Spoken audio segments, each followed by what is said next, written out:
Silakan untuk mengambil tempat di sebelah sini supaya kita bersatu hati bersama-sama.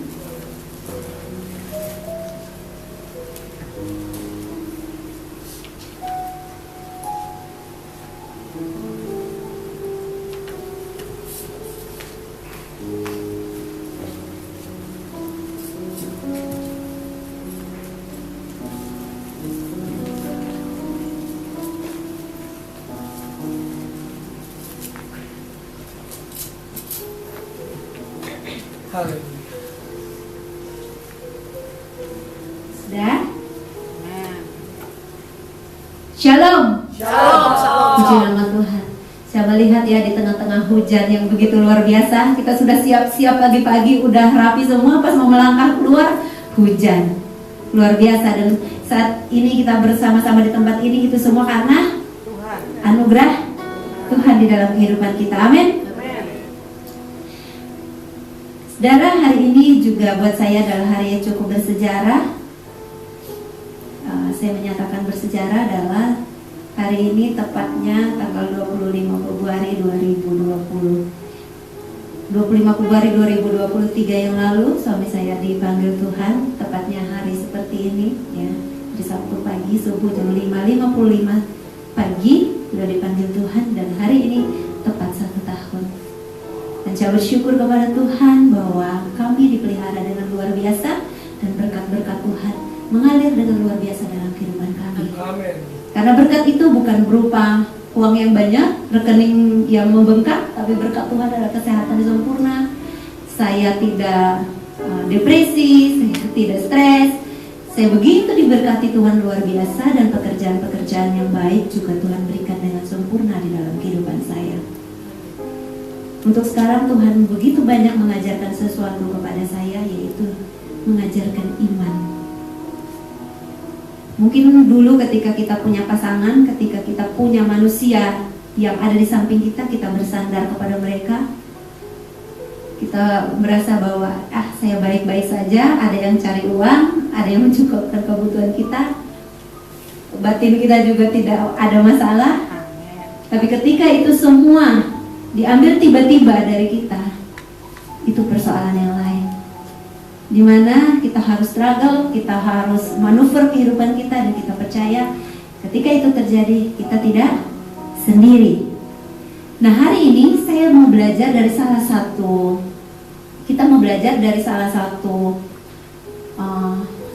tokoh dalam Alkitab, ya, tokoh dalam Alkitab bernama Gideon, ya, bernama Gideon.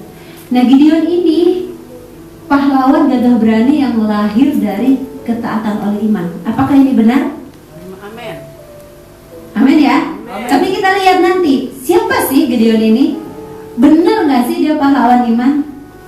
Sampai si Gideon ini tertulis namanya di Ibrani 11 sebagai pahlawan iman yang sederet dengan nama Bapak Abraham sebagai Bapak iman dunia. Siapa dia? Sehingga dia disebutkan pahlawan gagah berani. Apa betul Gideon ini seorang pahlawan gagah berani? Kita kulik ya satu persatu. Apakah dia betul seorang pahlawan yang gagah berani? Kenapa dia disebut pahlawan gagah berani?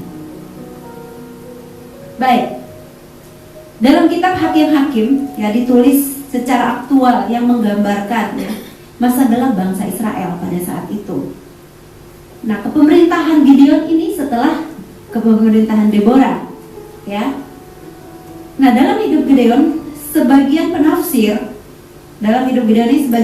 itu beranggapan bahwa Gideon itu tidak cocok atau tidak layak untuk menjadi pemimpin bangsa Israel. Kenapa? Menjadi hakim. Dia juga sebagai hakim, dia pemimpin bangsa Israel pada saat itu. Bahkan pada saat itu bangsa Israel ingin mengangkat dia menjadi seorang raja, tapi dia tidak mau. Tapi kenapa? Alasannya apa yang terjadi sebenarnya dengan si Gideon? Gideon itu kalau ditafsirkan, kalau kita melihat ya cerita dari firman Tuhan, cerita Alkitab, kalau kita baca dari Hakim-Hakim pasal 6 sampai pasal ke-8, kita akan melihat bahwa Gideon itu adalah seorang yang penakut dan peragu. Lah, dia seorang penakut dan peragu, kenapa dia disejajarkan dengan Abraham sebagai pahlawan iman? Dia disejajarkan dengan Daud. Dia disejajarkan dengan Henokh yang luar biasa. Ada apa dengan Gideon? Kalau saya melihat, ketika Gideon bernegosiasi dengan Allah, itu menandakan ketidakpercayaan diri Gideon. Nanti kita lihat kenapa dia bernegosiasi dengan Allah, bagaimana cara Gideon bernegosiasi dengan Allah, kenapa Gideon bisa begitu akrab dengan Tuhan pada saat itu. Kemudian saya menggali kenapa ya? Saya menggali dan melihat di sini adalah besarnya, pentingnya perannya Tuhan dalam kehidupan dan latar belakang Gideon ya. Kenapa Gideon itu dari pahlawan iman? Bukan, karena aku sudah meragukan. Tapi dia sudah meragukan Tuhan, dia menolak. Dia bikin lagi yang kedua. Tuhan, kalau benar ini dari Tuhan, aku cukur bulu domba ya Tuhan ya. Ingat ya, dia bilang, aku cukur bulu domba, aku taruh di atas tanah. Nah, kalau bagian tengahnya disusun sama dia, kalau bagian tengahnya basah, berarti benar ini Tuhan yang panggil. Besok pagi dia lihat, dia peras, benar ada satu cangkir air dari bulu domba yang di tengah, yang lainnya kering. Terus dia minta lagi, dia ini, aduh Tuhan maafkan aku karena aku nggak percaya sama Tuhan. Dia minta maaf, jangan murka ya Tuhan sama aku. Dia bernegosiasi tuh enak banget sama Tuhan. Jangan murka ya Tuhan sama aku. Sekali lagi boleh nggak Tuhan? Sekali lagi boleh nggak? Kok saudara boleh? Saya waktu lihat ini tuh, Tuhan kok keren banget sih. Kok mau ya dia kayak dengerin si Gideon gitu kan? Nah di sini saudara akan lihat tuh, saya atur dulu ya. Dia menyadari keterbatasannya tadi, terus waktu dia minta tanda sama Tuhan, kalau saudara lihat di ayat yang coba lihat di ayat yang ke-18 deh. Ini nggak ada masukin di sini kayaknya. Di ayat yang ke-18. Di Alkitab aja. Saudara ikut baca biar enak ya.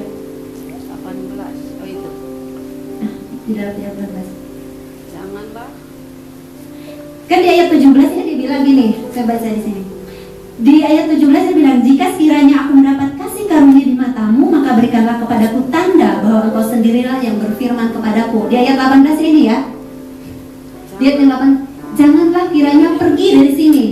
Dia minta tanda tadi, tapi dia suruh Tuhan tunggu. Dia yang minta tanda, dia suruh Tuhan tunggu. Keren gak Gideon? Janganlah kiranya pergi dari sini sampai aku datang kepadamu, membawa persembahan dan meletakkannya di hadapanmu, firman-Nya. Terus firman-Nya, ini Tuhan jawab ya, aku akan tinggal sampai engkau kembali. Ya, ada sedikit-sedikit firman Tuhan tuh yang tersembunyi. Kita coba lihat gali. Dia sudah minta tanda, berbagai macam tanda. Dia masih suruh Tuhan lagi, tunggu ya Tuhan, tunggu di sini. Terus Tuhan bilang, oke, aku akan tinggal sampai engkau kembali untuk mempersembahkan persembahan. Pada saat dia bernegosiasi dengan Tuhan, dia benar-benar punya hubungan yang cukup dekat menurut saya dengan Tuhan. Dia berani melakukan itu sama Tuhan. Itu yang menarik buat saya. Apa yang terjadi dengan Gideon? Ya, kenapa dia dibilang pahlawan iman?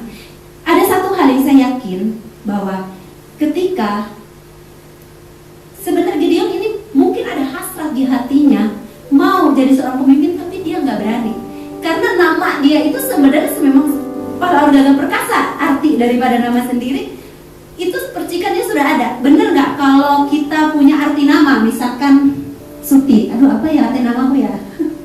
Tapi saya buat sendiri, semua untuk Tuhan, indah anugerahnya melebihi intan permata. Ya, haleluya, saya buat sendiri ya. Sutiami kan dari Sutiami. Sutiami. Ya. Jadi itu yang saya hidupkan. Saya hidupkan semua untuk Tuhan. Suti kan semua untuk Tuhan, indah anugerahnya, gitu kan? Nah, ini yang saya hidupkan. Kemungkinan kalau saya lihat dari si Gideon, dia hidupkan itu tapi belum termanifestasi. Ya, dia hidupkan. Nah, akhirnya Tuhan hidupkan namanya si Gideon yang pahlawan gagah perkasa dihidupkan oleh Tuhan. Sehingga dia benar-benar menjadi pahlawan yang gagah perkasa. Kemudian kita lihat lagi yang kedua, apa sih yang menarik dari dari Gideon? Dia adalah seorang yang bertindak hati-hati, ya. Dia bertindak hati-hati tadi. Dia enggak, ketika Tuhan panggil dia enggak gegabah. Dia pelan-pelan. Dia menyadari dulu siapa dia. Kemudian dia bertindak hati-hati. Dia bertanya kepada Tuhan, apakah benar kalau Tuhan berikan kasih karunia ini? Apakah itu benar Tuhan? Dia bernegosiasi dengan baik dengan Tuhan. Saya ingat Saul ketika Nabi Datan belum datang untuk mempersembahkan korban, apa yang Saul lakukan? Dia sendiri yang mempersembahkan korban kepada Tuhan, tidak sabar, yang akhirnya Tuhan murka terhadap dia. Nah, sedangkan Gideon ini kebalikannya dari Raja Saul.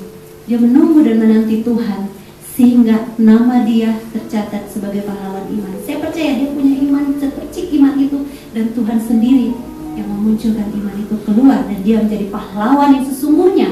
Ketika di dalam dia memang sudah pahlawan, dan Tuhan panggil dia menjadi seorang pahlawan yang sesungguhnya, sehingga itu terjadi dalam kehidupannya. Saya percaya di dalam kehidupan kita, satu persatu, kita punya sesuatu di dalam diri kita, benar gak? Yang belum muncul.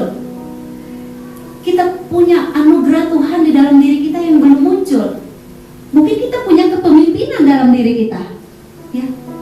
Mungkin kita punya bakat keartisan. Sekarang udah ada ya artis di sini ya. Sedang dimunculkan. Jangan meremehkan Tuhan, ya. Mungkin kita punya bakat yang lain. Kita mungkin akan menjadi pemimpin di kantor kita. Mungkin kita akan jadi pemimpin di kelas kita. Mungkin kita akan jadi pemimpin di kelompok kita. Enggak, ini kebiasaan ya. Ini kebiasaan termasuk saya. Kalau dijadiin pemimpin, enggak bisa. Belum aja jadi ketua misalkan. Itu kebiasaan kita, relate banget sama si Gideon. Sama persis kita nih sama Gideon. Karena aku nggak bisa, aku begini, alasan kita banyak. Saya percaya ketika kita dibangkitkan, iman dan pengharapan kita dibangkitkan sama Tuhan, maka itu akan terjadi dalam kehidupan kita. Amin. Nah, yang ketiga, bagaimana kita melihat bahwa Gideon adalah orang yang taat. Nah, pertama dia sudah minta tanda, dia nggak tinggalin Tuhan dong, sudah minta tanda, dijawab sama Tuhan, akhirnya dia taat. Nih, dia taat. Hakim-hakim pada malam itu juga Tuhan berfirman. Ketika itu udah selesai semua negosiasinya, udah deal sama Tuhan, ya, sudah deal sama Tuhan. Pada malam itu juga Tuhan berfirman kepadanya, ambillah seekor lembu jantan kepunyaan ayahmu, yakni lembu jantan yang kedua berumur 7 tahun. Runtuhkanlah mezbah Baal kepunyaan ayahmu, dan tebanglah tiang berhala yang di dekatnya. Jadi tugas pertama daripada Gideon adalah meruntuhkan, ya, tempat penyembahan berhala bapaknya sendiri. Bayangin, bapaknya ini kepala suku, ya, bapaknya kepala suku. Biasanya kalau anak-anak zaman dulu ya, mereka pasti takut kepada bapaknya. Dan dia melakukannya pun dalam keadaan takut. Dia melakukannya pada malam hari. Dia sama pembantunya, pelayan-pelayannya 10 orang datang mempersembahkan, diganti korban yang tadinya diganti sesuai dengan yang disuruh Tuhan. Itu mereka lakukan malam-malam. Mereka robohkan, mereka runtuhkan tiangnya. Dan besok pagi Gideon dipanggil oleh seluruh masyarakat sekitar untuk didakwa, jadi untuk dihakimi. Dan mereka mencari siapa? Panjang. Di ayat yang ke-31. Ayat yang ke-31. Ini masih di ini ya. Di pasal 6 ya. Ayat 31. Tetapi jawab Yoas bapaknya tadi ya. Tetapi jawab Yoas, semua orang yang mengerumuni itu, kamu mau berjuang membela Baal? Tiba-tiba bapaknya loh yang punya Baal ini. Terus bapaknya bilang gini, hah? Kamu mau berjuang untuk membela Baal? Atau kamu mau menolong dia? Menolong Baal yang tadi, yang sudah dirobohkan. Siapa yang berjuang membela Baal akan dihukum mati sebelum pagi. Padahal punya dia loh. Ya, siapa yang berjuang membela Baal akan dihukum sebelum pagi. Jika Baal itu Allah, biarlah ia berjuang membela dirinya sendiri setelah mezbahnya dirobohkan orang. Padahal mezbahnya yang dirobohkan orang. Tapi lihat, Tuhan membuat Yoas yang punya mezbah itu sendiri. Dia bilang, biarkan Baal yang menyelamatkan diri sendiri, yang membela diri sendiri. Kenapa harus kita? Kan dia Tuhan. Akhirnya siapa? Gideon lolos, dibela oleh bapaknya. Siapa yang membuat bapaknya bisa begitu? Tuhan. Makanya Tuhan bilang sama Gideon, jangan takut. Itu pun meskipun dalam keadaan takut pun Gideon taat. Gideon taat dalam keadaan takut. Kalau Bapak Ibu baca itu malam-malam sambil dalam keadaan takut nih, tapi dia taat dalam ketakutannya. Dia taat, dia tahu besok dia pasti mati. Tapi dia taat meskipun nyawanya harus dikasih. Tapi dia taat. Lihat betapa Tuhan bela dia. Orang yang punya mezbah, bapaknya sendiri, dia bilang, ngapain lu bela Baal? Biarin aja. Dia bela dirinya sendiri, selamatkan diri sendiri. Luar biasa. Itu pertolongan pertama. Kemudian berikutnya dia akan melawan 4 raja sekaligus. Itu semua dia dapat pembelaan. Kemudian dia dapat 30.000, kalau nggak salah ya, 30.000 tentara yang mau perang. Tuhan bilang apa? Kebanyakan Gideon. Ya, kebanyakan 30.000. Ayo, coba tanya mereka. Coba kamu tanya nih, rakyat nih. Siapa yang masih punya pacar? Siapa yang anaknya sakit? Siapa yang masih kangen istrinya? Siapa pulang semua? Yang pulang berapa? 20.000 orang. Sisa 10.000. Kebanyakan kata Tuhan. Padahal musuhnya tuh banyak banget dari 4 kerajaan. 10.000 itu nggak ada apa-apanya. Ya, tapi Tuhan bilang kebanyakan Gideon taat. Terus harus gimana sama mereka? Coba suruh mereka turun ke sungai, minum. Lihat, ada yang minum seperti anjing, yang nunduk dan minum langsung nggak pakai mulut, nggak pakai tangan, nggak pakai tangan begini loh maksudnya, langsung gitu. Nah, ternyata Tuhan hanya pilih berapa orang? Sisanya 300 orang. Kebayang nggak? Dari 4 kerajaan berperang dan kita cuma 300 orang. Setelah 300 orang dibagi lagi jadi 100. Kalau baca kan ceritanya Tuhan itu nyuruh Gideon untuk turun melihat ke lembah. Terus dia dengar sesuatu gitu. Ya, dengar sesuatu bahwa ada satu mimpi yang bagaimana pokoknya ini akan hancur semua gitu. Akhirnya si Gideon dapat hikmat. Oh iya. Terus dia datang. Itu pun masih dalam keadaan takut. Dia nggak berani datang sendiri. Tuhan suruh kan dia sendiri. Tapi dia bawa satu temannya, pengawalnya. Dia bawa untuk dengerin itu. Akhirnya dia kembali lagi ke tempat pasukannya 300 itu. Dia bilang malam ini kita bagi. Kamu di sana, kamu di sana, kamu di sana. Mereka bawa apa? Bawa sangkakala sama buyung sama obor. Nggak ada yang bawa pedang. Ingat ya ceritanya ya. Jadi Gideon itu berperang bukan dia yang perang sebenarnya. Itulah sebabnya kenapa dia dinobatkan menjadi pahlawan iman. Orang perang itu udah pasti bawa pedang kan? Dalam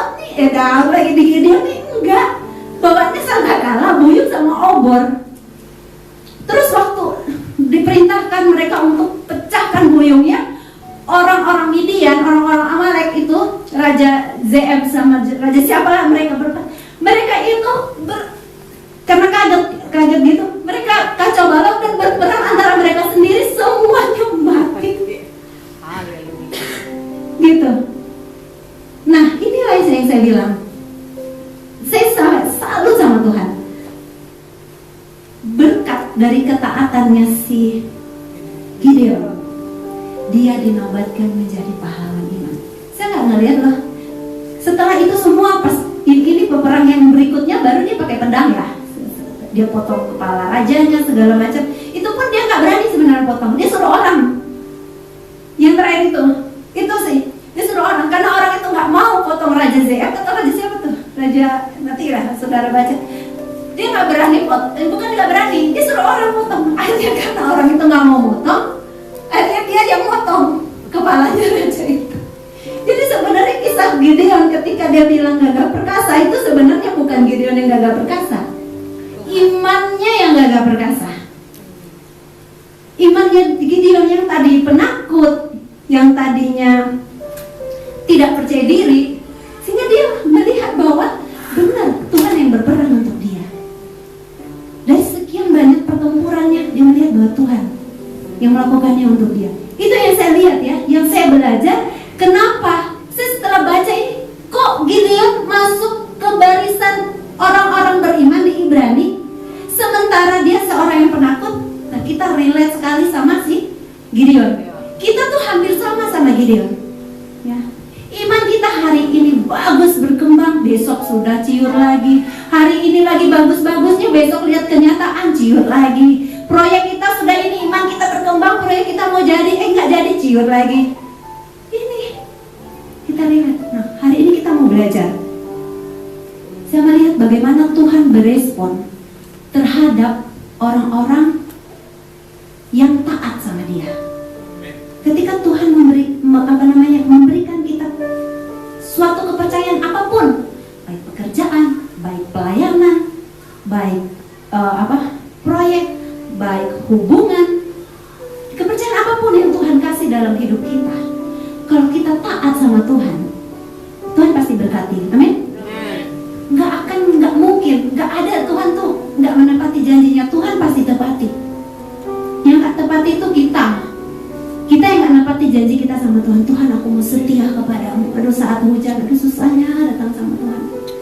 Katanya setia, ya kan? Tuhan, aku mau janji, aku akan terus melayani Engkau. Tetapi ada saat masalah sedikit kita bilang, sorry Pak Gun, aku nggak mau melayani. Itu siapa yang sering gitu ya Pak Gun? Ada nggak? Ada nggak yang sering gitu? Sorry Pak Gun, aku nggak bisa. Jangan tunjuk ke saya. Ya, kita sering sekali seperti Gideon. Tapi hari ini kita mau belajar dari Gideon 3 hal tadi apa? Pertama, apa? Menyadari keterbatasan. Yang kedua, bertindak hati-hati. Yang ketiga, taat. Ketika Tuhan panggil kita boleh nggak negosiasi dengan Tuhan? Boleh. Sampai kita menemukan keyakinan dan iman kita tumbuh dalam diri kita yakin dan tidak menyerah. Saya tanya Listi deh, pada waktu Listi mau jadi model nih, awalnya ada keraguan nggak? Kayaknya Kak Suci lebih cantik deh dari aku. Kayaknya Kak Rici udah lebih cocok jadi model, atau Bu Helma deh. Ada nggak kayak gitu? Mungkin bukan nama itu yang disebut ya. Ada kan? Ada kan? Tapi ketika kesempatan itu datang, ditolak nggak? Terus Enggak, melangkah nggak? Kemarin dapat apa? Crown kan? Dapat apa namanya itu? Crown ini apa? Mahkota kan? Nah, kenapa Listi bisa dapat mahkota? Karena dia mau melangkah. Coba kalau dia dalam start pertama dia udah bilang, udah Kak Rinci aja, cocok lah. Aku mah enggak, aku mah apa tuh gitu kan? Nggak akan jadi. Crownnya nggak akan ada di kepalanya Listi. Nggak ke Cina nanti, ya. Apapun yang Tuhan percayakan dalam kehidupan kita, yang saat ini, jangan terlalu mikir-mikirin 1000 tahun ke depan. Pokoknya yang saat ini aja. Tuhan percayakan ke kita harus apa? Taat, lakukan. Saya bertanya deh sama Hendra, biar kita kan banyak orangnya, jadi kita tanya-tanya aja biar enak ya. Hendra, saat ini nih Hen, yang Tuhan sedang taruh di Hendra ini apa rasanya? Yang seperti Gideon, apa rasanya sekarang yang sedang Tuhan taruh di hati Hendra itu? Berani. Menggeliti. Berani. Berarti saat ini Hendra sedang apa? Takut. Sedang takut. Berarti mulai hari ini berani dulu melangkah. Takut seperti Gideon, tapi dia berani melangkah. Menegosiasi dengan Tuhan boleh nggak? Boleh. Tanya Tuhan, benar nggak Tuhan? Benar nggak Tuhan? Aku harus ini. Kalau benar, kalau mau minta tanda minta aja. Tuhan kita mau kok, nggak apa-apa kok. Minta tanda bukan tanda tangan ya. Minta tanda apa yang misalkan relate sama kamu, misalkan Tuhan kalau hujan ini pagi jam sekian misalkan berarti benar. Ya terserah kita tanda minta sama Tuhan apa boleh. Tuhan lihat Tuhan aja sama Gideon dia bilang siap aku tunggu di sini sampai engkau kembali. Tuhan itu panjang sabar sama kita. Ya. Apapun yang Tuhan taruh dalam hidup kita, ingat Tuhan selalu sabar terhadap kita.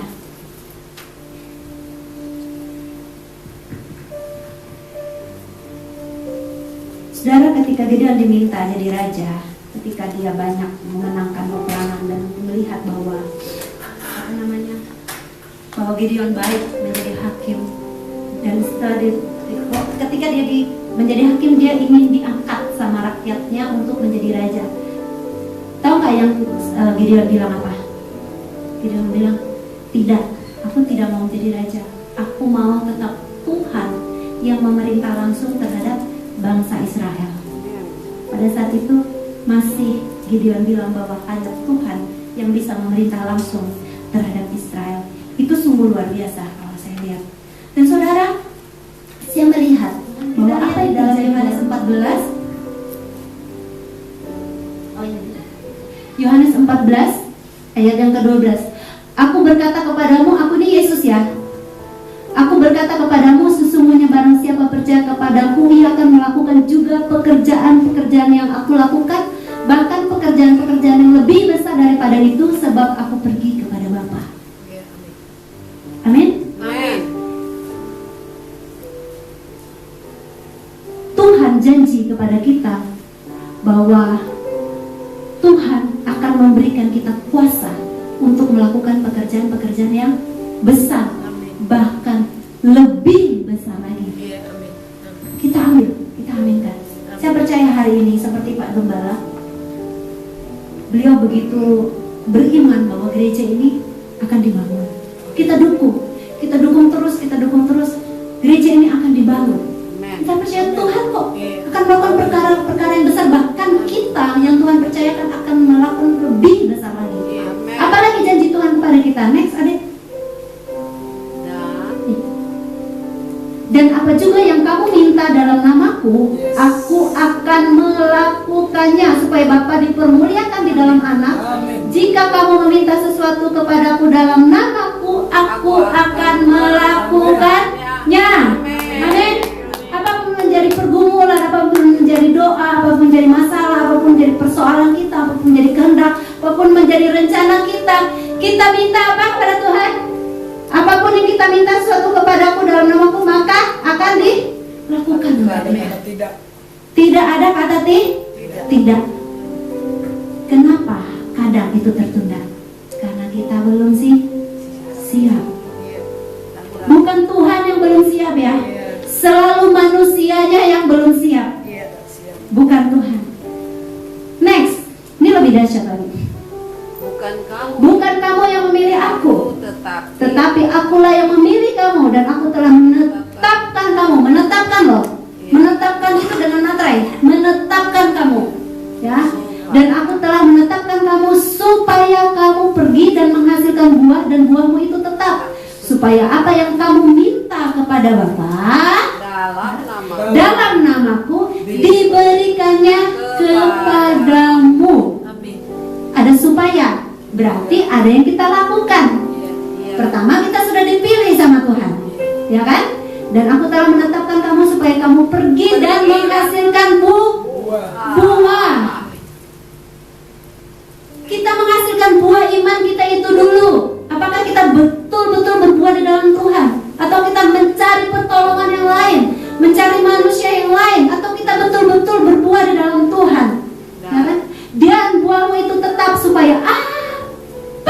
kamu minta? Apa yang kamu minta?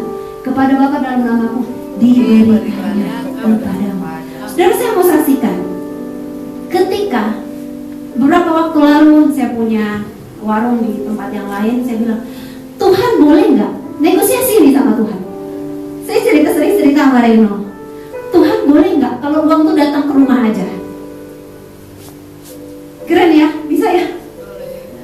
Aku tuh nggak bisa Tuhan cari duit di luar, karena aku punya anak, aku punya tanggung jawab, aku harus urus mereka. Bapaknya udah nggak ada, aku harus urus mereka berdua. Aku tuh ingin 24 jam ngeliat mereka. Sampai adik saya bilang, tanya sama ibu saya, ada bilang lebay, tiap kali ada peluk-pelukan lah, apalah segala macam. Aku pengen, emang kenapa, ada yang salah? Enggak kan? Tuhan, aku pengen duit tuh datang ke rumah, gimana caranya? Tuh pas kesannya. Benar, ada berapa peristiwa, enggak langsung uang datang ke rumah loh ya.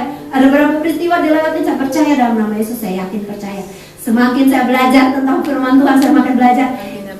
Di alam semesta ini begitu banyak berkat Tuhan, ada harta, ada benda, ada ini. Lu ambil aja, lu perintahkan mereka datang kepadamu. Iya. Pada waktu saya berdoa, saya ingat kalimat itu, saya bilang, Tuhan, aku mau uang datang ke rumahku. Bagaimana caranya aku mau uang itu datang ke rumahku? Saudara, maaf, saya baru minta uang, belum minta rumah, belum minta emas, belum minta perak, belum.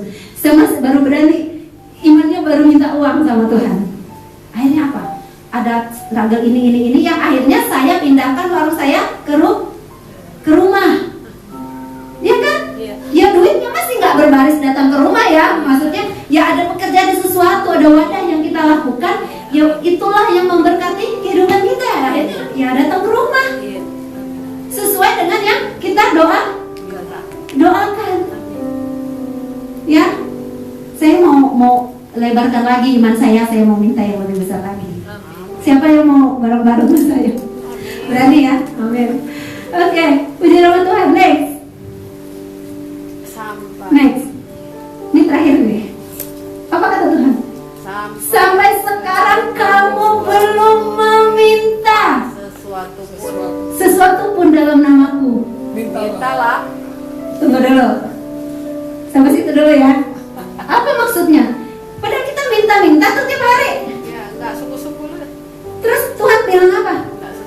Sampai sekarang kamu belum meminta sesuatu pun dalam namaku. Mintalah maka kamu akan diberikan supaya penuhlah sukacitamu. Saudara, saya analogikan begini. Saya kan punya anak 2. Analogikan ini. Lucu ya kalau Kenneth tuh minta mami minta makan. Kan itu sudah kewajiban saya untuk kasih mereka. Bener gak? Misalkan mami minta seragam gitu, sudah kewajiban seorang orang tua memenuhi kebutuhan pokok mereka.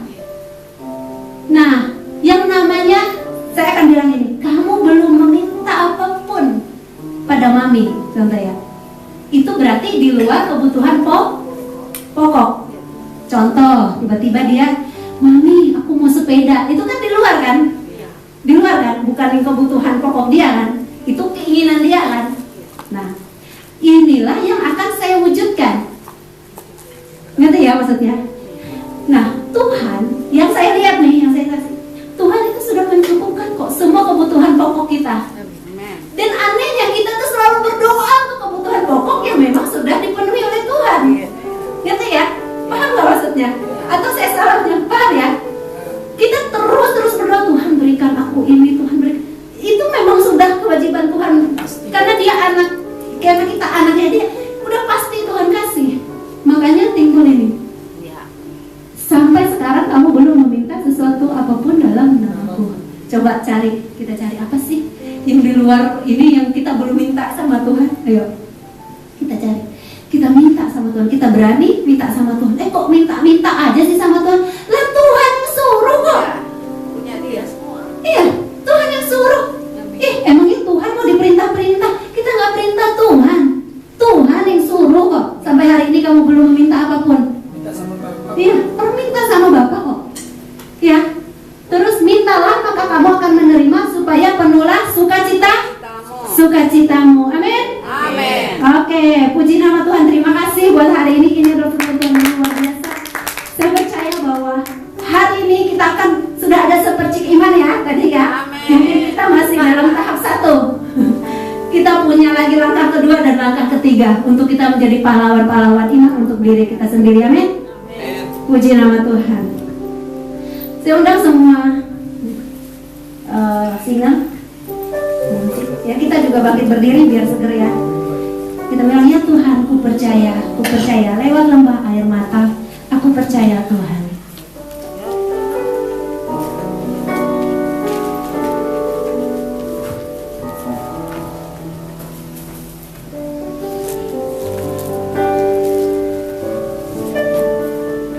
Hari ini saya berdoa, Tuhan begitu ingin kita dekat dengan Dia. Amin. Tuhan mau kita bernegosiasi dengan Dia. Benar. Karena negosiasi juga wujud daripada hubungan dekat kita dengan Tuhan.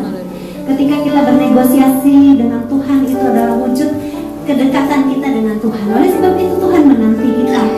Kapan kita minta sama Dia? Kapan kita bernegosiasi dengan Dia? Kapan kita berkomunikasi akrab dengan Tuhan? Karena Tuhan bilang, aku akan tetap di sini menunggu Engkau kembali. Tuhan sedang menunggu kita. Tuhan menunggu apa sih yang diinginkan oleh anak-anakku ini? Apa sih yang diharapkan oleh anak-anakku ini? Hari ini Tuhan menunggu kita. Masalah apapun yang sedang kita alami saat ini, kita percaya bahwa ada kuasa Tuhan. Kita menangkap kuasa Tuhan, menerima kuasa Tuhan di dalam nama Tuhan Yesus Kristus. Mari kita katakan, ya Tuhan, ku percaya. Aku percaya.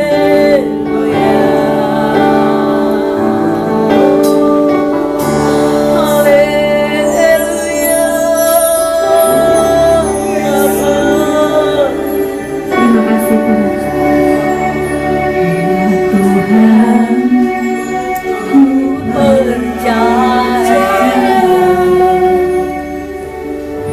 aku percaya. Lewati lembah air mata, lewati lembah air mata, aku percaya. Firman-Mu ya dan amin Tuhan. Firman-Mu ya dan amin. Aku percaya. Keselamatan sudah keselamatan sudah terjamin. Aku percaya, ya Tuhan, ku percaya, amin. Ya Tuhan, ku percaya. Bangkitkan imanmu dan percaya pada firman-Nya. Amin. Terima kasih Tuhan. Lewati lembah air mata,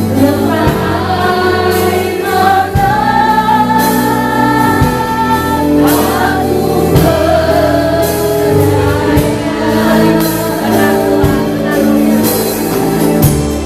Firman-Mu ya dan amin.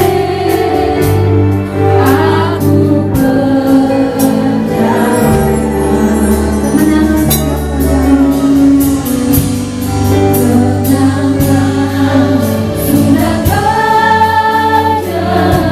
terjamin. Aku percaya.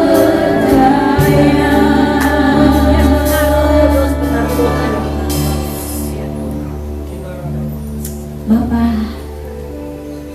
terima kasih untuk percikan api iman. Sekecil apapun iman kami menyala pada pagi hari ini. Ini akan terjadi dalam kehidupan kami. Amin. Amin. Akan terjadi dan terus terjadi dalam hidup kami. Kami boleh tidak percaya diri Tuhan. Kami boleh meragukan diri kami sendiri. Tetapi hari ini Engkau berkata bahwa kami adalah pahlawan-pahlawan iman.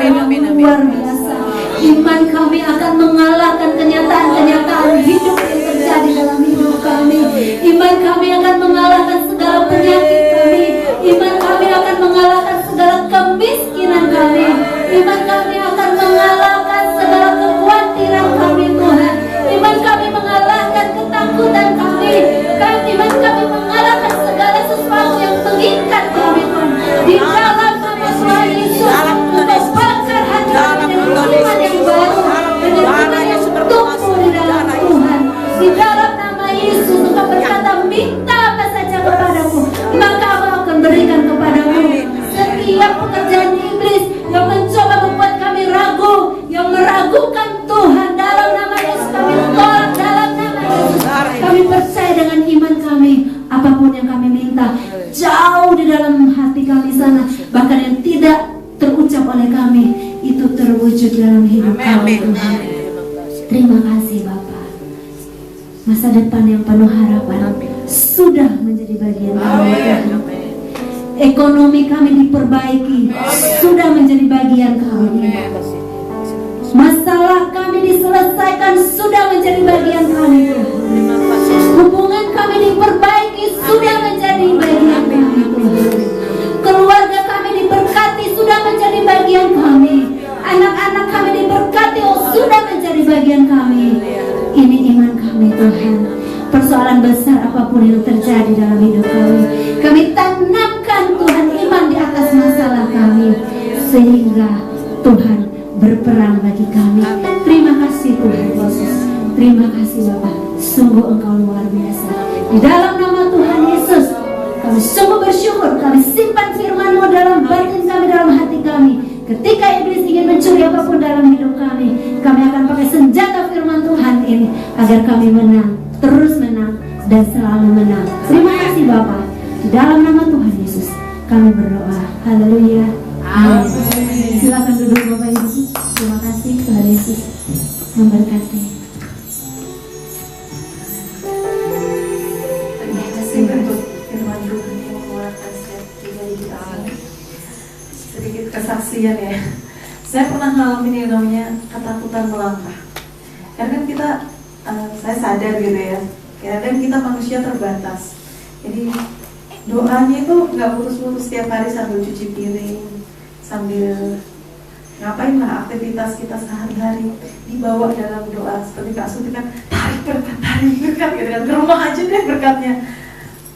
Keinginan saya tuh mungkin buat orang lain mungkin sepele ya, tapi kalau saya waktu itu adalah sesuatu yang besar. Saya pengen punya motor.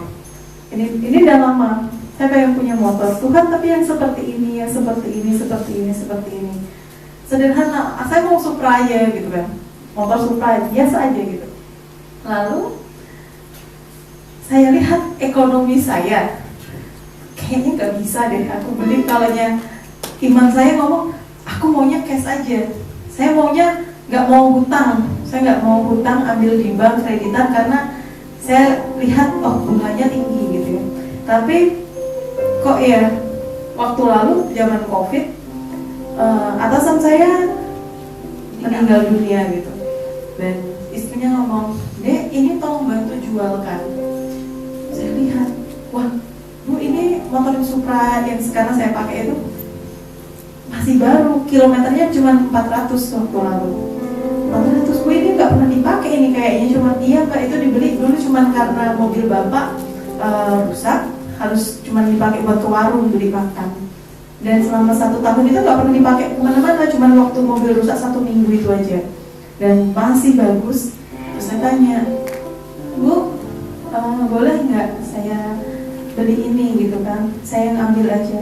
Tapi kalau saat ini saya langsung lunasi sekian, nggak bisa gitu kan? Karena saya lihat uang saya nggak cukup gitu. Terus dia bilang, oke deh, ambil aja, pakai dulu, nanti setelah berapa bulan lunasi nggak apa-apa. Dan puji Tuhan, saat ibu bilang, Dek, sudah ada uangnya belum ya? Saya bilang, Tuhan, ini aku nggak cukup duitku buat lunasin motor itu, waktu itu nggak cukup gitu. Tiba-tiba saat ibu itu WA, pagi WA, sore ada orang bayar hutang ke saya. Saya nggak pernah minta dan saya nggak pernah harap. Jadi benar-benar Tuhan menjawab doa di waktu yang tepat, itu benar terjadi. Pagi saya di chat, bisa dibayar nggak dilunasi motornya? Waktu itu cuma kurang 5,5 juta. Buat orang mungkin bisa bisa kecil bisa besar ya, tapi buat saya itu nominal yang besar. 2,5 juta plus waktu lalu TV di rumah diambil ya. TV di rumah diambil dan kami nggak punya TV selama sekitar 1 minggu 2 mingguan. Ternyata ibu itu juga jual TV yang sekarang ada di rumah kami yang besar itu. Ini TV-nya dijual sekian. Tante, saya yang beli aja deh. Sudah saya yang beli, dibonusin kulkas. Jadi kulkas yang kecil yang ada di ruang tamu itu bonus. Saya bilang, Tuhan, ya kita nggak pernah ingin ada kejadian buruk untuk orang lain ya. Tapi di balik itu semua, Tuhan itu sediakan. Dan banyak yang sepele kayak saya takut untuk berharap terlalu tinggi karena saya lihat kadang saya nggak mampu ini, saya sendirian, saya nggak ada support, bukan dari keluarga ekonomi yang mampu. Dan saat kita melangkah saya lihat kayaknya nggak bisa ini, takut ini gitu kan, sampai orang udah kredit aja kayak rumah juga kredit aja gitu. Tapi uang dari mana gitu saya juga nggak kepikiran. Tapi saat kita berdoa, setia berdoa seperti Bu Suti, tarik berkat aja. Orang nggak lihat saya berdoa kayak apa ya, semalaman berdoa puasa untuk itu, enggak. Kita berdoa sambil cuci tangan, apa dalam nama Tuhan Yesus, Tuhan aku mau rumah, aku mau motor gitu kan. Sambil kita cuci piring, sambil cuci baju, sambil jalan di motor kita berdoa. Cuman mungkin orang nggak lihat kan kalau kita sambil melakukan aktivitas sehari-hari. Tapi kita percaya bahwa Tuhan memberikan segala sesuatunya itu di waktu yang tepat. Dan saya juga sudah mengimani firman Tuhan ini dan sungguh memberkati. Saya harap ibu, saudara semua, bapak-bapak di sini, di teman-teman semua di sini percaya kita pegang janji Tuhan itu. Amin. Baik, kita akan berikan korban persembahan kita. Sudah terima amplop persembahan semua ya?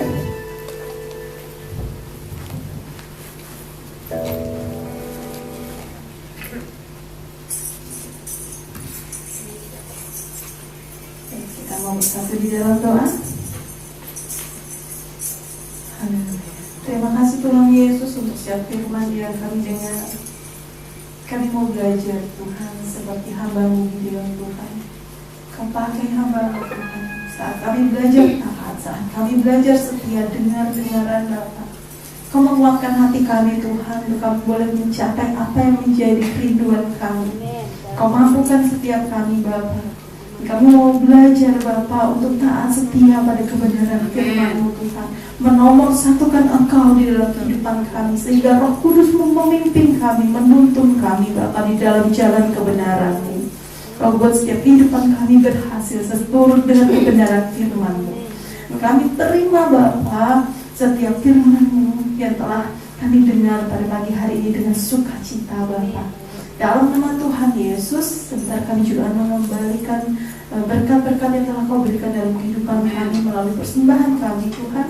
Tuhan memberkati setiap persembahan kami Bapa, berkati apa yang sisa dalam kehidupan kami sehingga boleh juga menjadi berkat dalam keluarga kami.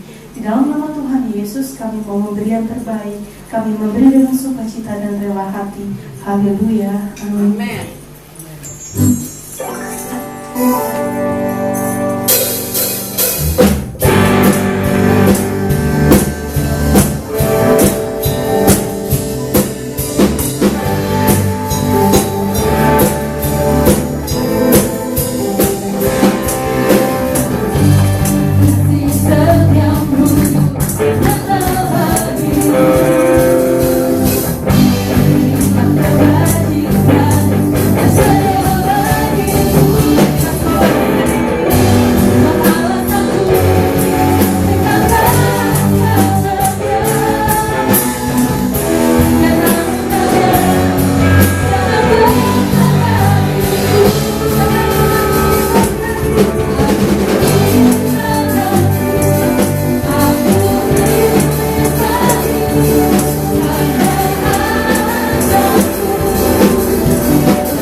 Cek.